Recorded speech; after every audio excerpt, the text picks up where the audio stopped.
Hello, wonderful person. This is Philip, and in this video I want to talk about controlling your breath in meditation. A lot of you might be practicing anapanasati, or mindfulness of breathing, also known as breath meditation. Basically, you pay attention to your breath and you try to pay total attention to just the breath and to all of the breath. And when you do that, there is a natural tendency to try to control the breath.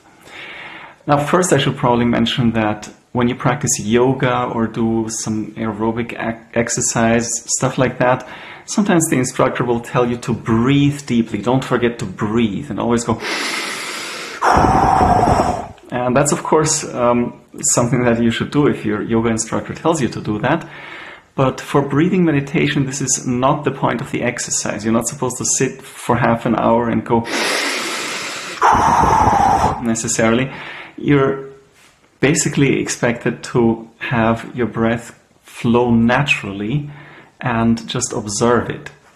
Now, it is probably useful, and I do it sometimes, if you take one deep breath right at the start of your meditation session. So you consciously breathe in deeply and breathe out and let go of a lot of tension when you do that. And then you just sit and breathe naturally. Breathe normally. Don't try to control your breath. That's the point. However, there is a flip side to it. It is correct that, in my opinion, when you practice breathing meditation, you should not try to control your breath. There's no need to control the breath. But I heard something, one particular monk teaches this, and I think it's very useful. He says there is no need not to control your breath either. So the one thing you don't want to do is feel like you're doing something wrong, or you have to force yourself to do something other than you are doing when it comes to breathing. Breathing should just flow naturally. But if in the beginning, because you focus so much on your breath, you can't help but control it, that is not the end of the world. You don't have to worry about or try really hard not to control it. All your effort should be focused on mentally following the breath. That is what you should focus on. You should not waste any of your mental focus on controlling the breath, and you should not waste any of your mental focus or energy on trying to not control the breath. Either one of those is unnecessary or is not as important as simply focusing all your mental energy on being aware of the breath, paying attention to the breath. That is what you're supposed to be doing.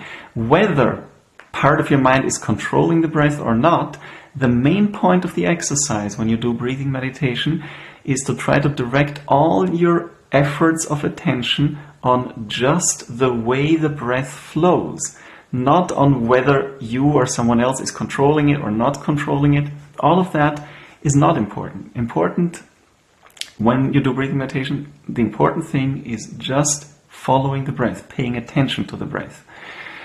Now, this is kind of similar to what you should do with any kind of distraction during meditation. You should not chase after the distraction or feed into it either way. And by either way, I mean you should not delight in it and try to feed into it by thinking about it or by doing something with it. So if a thought comes up, oh, I'm hungry, what am I going to have for dinner? You're not supposed to keep thinking about what all you might have for dinner. That is not a good thing. That's feeding into the distraction. But you're also not supposed to get angry at the distraction and push it away. No thoughts of dinner. I told your mind not to think of dinner. Just focus on the breath. How often will I have to tell you this? Don't have that kind of attitude either. It's not going to be useful. The point of all of this meditation is letting go. Letting go of control. So letting go of hatred, letting go of control also means you let go of the desire to control your hatred or to stop controlling. You let go of all of this.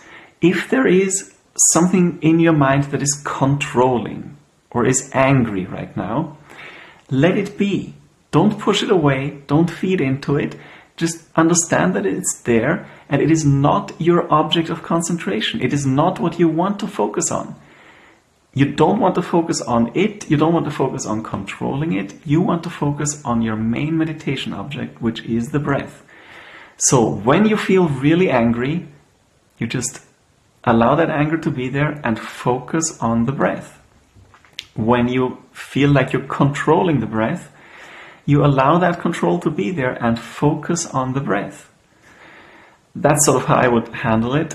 But that said, it's not good to control the breath, and it's not good to try to control the controlling mind that tries to control the breath. Just let it be, let it go, and focus all your energy on the breath itself. Now, related to that question is something else that sometimes comes up. When you read the Buddha's discourse on mindfulness of breathing, in Pali that discourse is called the Anapanasati Sutta. It's one of the more famous discourses, I think. The Buddha goes through 16 stages of how it's done, and the fourth stage actually is about tranquilizing or making the breath more subtle, and that is sometimes confused with trying to control the breath. I know I had that question in the beginning, or that misunderstanding, I guess. And I thought, okay, you're supposed to tranquilize your breath. You're supposed to try to make it as slow as possible, or as shallow as possible. Actually, one of my first questions, I think, was, well, what does this mean, tranquilizing the breath? Does that mean to make it slow or to make it shallow? Because those are different things, and either one of them could be interpreted as tranquilizing the breath. I now believe the correct answer to the question is neither. It doesn't even mean to make it anything by an effort or by a forceful act of your mind. You're not supposed to force anything.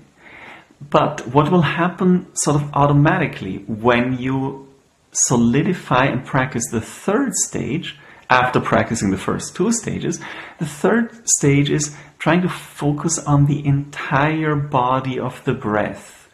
That's literally what it says. You can interpret that either way, but basically you try to really stick with the whole body of the breath, and when you do that successfully, after a while, it's sort of automatic. Your mind will automatically make the breath more subtle, or perceive it as more subtle and more beautiful, and it will just be tranquilized. So yes, there will be a tranquilizing of the breath, but this is not something that you can rush and that you can do directly. Once you sit down, you immediately start tranquilizing it.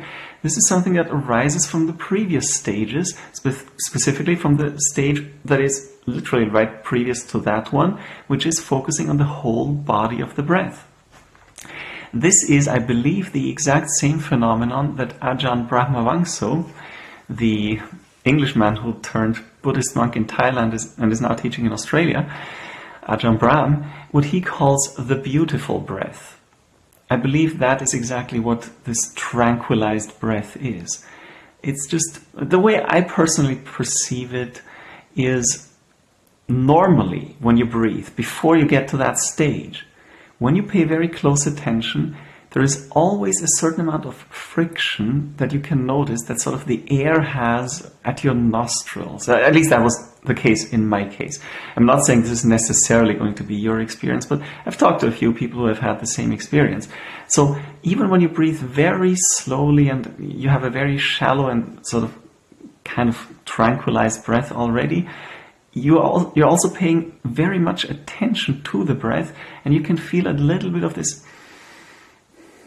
Basically what you can hear, if the microphone is good enough, even when I breathe through my nose like that, you can hear it. And even if I if I have a very shallow and slow breath, you'll hear a little bit of that if the microphone is good enough. And if you're observing your own breath, you sort of you'll feel or hear this in your head, in your nose, or sort of like that. And the beautiful breath, when it happens in my case, is sort of characterized by the fact that that friction, that noise, is completely gone. The breath just suddenly feels totally smooth, and you could swear that nobody, not even the most sensitive microphone, would be able to pick up any breathing noises from your nose at that point. Now, whether there is a microphone sensitive enough to still pick up breathing noises or not, I'm not commenting on that, but that's a subjective feeling that I have, the subjective sensation, what it feels like when that beautiful breath happens. I no longer have any perception of friction of the air going in and out of my nose. It just seems like it's completely smooth, completely quiet. It's sort of like laminar flow. Some of you probably have seen water machines where you can get purified water at a store like Walmart. Many grocery stores have it. And a lot of the time, out of that machine, the water comes out in a really solid and quiet stream. It doesn't look like when you turn on your faucet at home. It literally looks like a glass rod, except it's flowing water. That kind of flow is called laminar flow. It's generated by that special nozzle called the laminar flow nozzle. And it's sort of like that. The breath just doesn't feel turbulent at all anymore. It feels like it's totally laminar, and it actually feels like there is no friction that can be perceived at all. And just to be complete here, because I'm already talking about my personal meditation experience from the past, this happened after several weeks of meditating daily. I was counting breaths, and then suddenly I had a session when this happened, when the breath all of a sudden seemed much more subtle and refined and beautiful and tranquilized than ever before. This happened before I knew any of the theory that I just talked about, and later I recognized that this is probably what it is. So yeah, the main point is mindfulness of breathing is developed in stages, and it's more an automatic process than you as a typical Westerner would probably assume. It's not where you say to yourself, if you go through the first 4 stages, first I'm going to breathe in long and breathe out long. Then I'm going to breathe in short and breathe out short. And I'm going to be knowing that this is long in, long out, short in, short out. So first stage complete. Now I'm going to the second stage. And basically you do every stage for a few seconds, and then you get to the 4th stage, and it says tranquilizing the breath. He breathes in, and tranquilizing the breath, he breathes out. And you wonder, okay, so how do I do this exactly? Am I supposed to do some drugs to be more tranquil? And that's when the questions start. And really, the answer is very simply, don't look at the 16 steps that are given in the Anapanasati Sutta as an instruction manual of things to check off one by one. Yes, yes, yes, yes, yes. And after 16 minutes or 160 seconds, however long you take at each step, you are fully enlightened. I don't believe that's how the Buddha meant it. It's a description of a process that happens naturally when you use the correct techniques. And the technique is really very simple. Just be aware of things. In particular, you can just be aware of the breath. Basically, use any kind of method or technique. In my case, it was counting the breaths. Any method or technique that allows you to stay with the breath, to have your awareness sort of glued to the breath as much as possible. Just focus on that. Don't focus on these steps that are going to happen more as a result of you doing that simple exercise, and that are not supposed to be complicated steps of an exercise that you take. Remember that the whole thing, the whole idea behind meditation is to let go, to stop doing and just observe, and then these things will happen. Not by you forcing them, but by you observing them and becoming calm.